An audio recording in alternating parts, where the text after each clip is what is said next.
Hello, xin chào các bạn đã quay trở lại với review 5 phút. Trong tập trước, Tề Tị Xuân đã khiến Viên Chân Hiệp phải trả giá cho sự ngông cuồng của nó từ khi bước chân vào Ly Châu Động Thiên đến nay. Sự việc này cũng tạm chấm dứt chuỗi ngày đuổi bắt căng thẳng của Trần Bình An. Ngay sau đây sẽ là những ngày yên bình trước khi cơn phong ba cuối cùng ập đến. Sau khi đã nắm rõ được gốc tích của thân thể của Trần Bình An thì Trần Tùng Phong và Trần Đối đến gặp hắn để yêu cầu sự hỗ trợ của thiếu niên này. Mục đích là tìm nơi được gọi là Trần gia tổ địa, hay nói cách khác chính là mộ tổ của dòng họ Trần.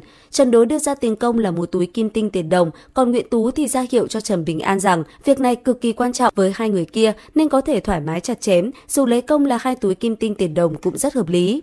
Thiếu nữ Trần Đối thì hoàn toàn không để tâm đến việc là phải bỏ ra 1 hay 2 túi kim tinh tiền đồng, miễn là có thể đáp ứng được yêu cầu của nàng là tìm đúng được phần mộ tổ tiên. Nếu Trần Bình An dám nói láo để qua mặt nàng thì hậu quả là khó mà gánh nổi. Quay lại Dương gia tiệm thuốc, Ninh cô nương lúc này đã tỉnh dậy sau khi có lĩnh ngộ về tu hành trong lúc nói chuyện với lão nhân gia. Đơn giản là Dương lão đầu hỏi Ninh Diêu rằng khi mà mỗi người suy nghĩ thì âm thanh vọng lên trong đầu là tiếng nói của ai. Mất một khoảnh khắc để suy ngẫm thì Ninh Diêu đốn ngộ và ngủ thiếp đi đến giờ mới tỉnh dậy. Vừa đúng lúc Trần Bình An đến để trả lại thanh áp y đao mà Ninh Diêu đã cho hắn mượn. Cầm thanh đao trên tay, hắn còn to gan thầm nghĩ, thanh đao này nhìn như nhỏ nhắn dễ thương nhưng thực chất lại cực kỳ sắc bén, đúng là trái ngược với chủ nhân của nó. Không biết Ninh cô đương nghe được thì sẽ nghĩ như thế nào.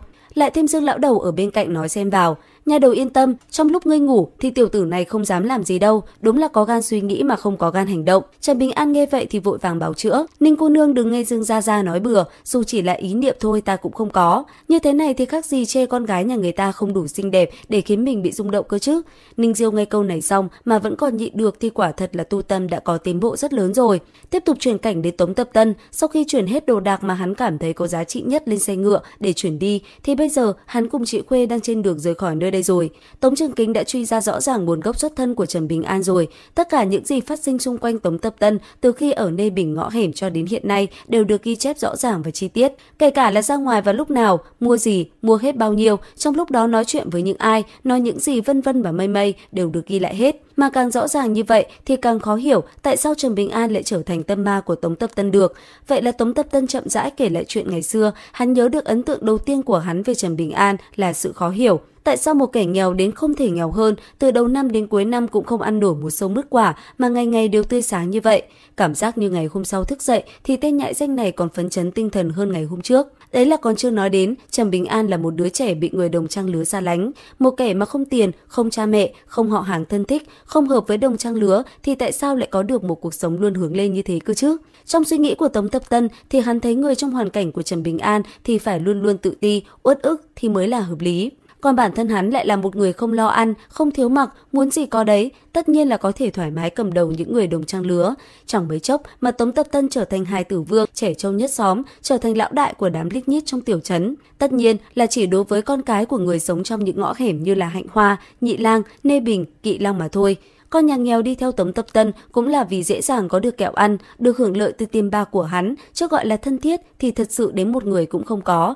Mà đến khi nguy cấp thì người cứu hắn lại là Trần Bình An. Thật ra Tống Tập Tân cũng nhiều lần dùng tiền dụ dỗ Trần Bình An, ví dụ như nói sẽ cho Trần Bình An tiền nếu như chịu dạy cho mình cách câu cá, làm bẫy, vào núi săn thú, nhưng chưa bao giờ Trần Bình An đáp ứng.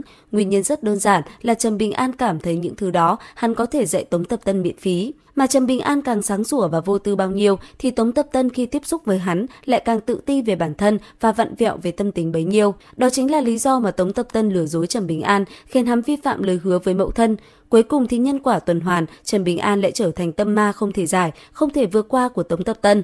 Thái độ của Tống Trường Kính đối với chuyện này vẫn là không thể hiểu nổi sự lằng nhằng trong tâm tính của hai đứa trẻ này, nhưng ông có thể khuyên đứa cháu trai mới gặp mặt mấy hôm nay mấy câu. Ví dụ như, một thanh kiếm vừa được tử sĩ bắn về phía Tống Tập Tân này, hắn còn sống chỉ vì hắn là con trai của Tống Chính Thuần, cũng chính là anh trai của Tống Trường Kính, mà không phải vì hắn là thái tử của Đại Ly. Thử nghĩ xem, Tống Trường Kính để tâm tại đỉnh cao võ học, muốn những kẻ tu đạo cao cao tại thượng kia đứng trước hắn, đứng trước võ ngựa đại quân của hắn thì phải ngoan ngoãn làm người chứ đừng làm tiên. Còn huynh trưởng của hắn tham vọng lại càng lớn, muốn Đại Ly thiết kỵ đạp từ cực Bắc xuống cực Nam bảo Bình Châu, muốn một châu phải là một nước. Làm hoàng đế, làm tướng quân đều có khí thế nuốt Nhật Nguyệt, uống Đông Hải như thế thì cần gì một thái tử mãi để tâm vào chuyện vụn vặt trong hẻm nhỏ cơ chứ. Không lâu sau, trời bỗng nhiên đổ mưa, Tống Tập Tân ngồi trên xe ngựa di chuyển ra khỏi Ly Châu Động Thiên thì vừa khai chạm mặt Trần Bình An dẫn theo đám người Trần Đối và Trần Tùng Phong lên núi. Liệu rằng chuyện gì sẽ xảy ra tiếp theo? Đăng ký kênh YouTube Review 5 phút để biết thêm chi tiết nhé. Video đến đây là hết. Xin chào và hẹn gặp lại các bạn.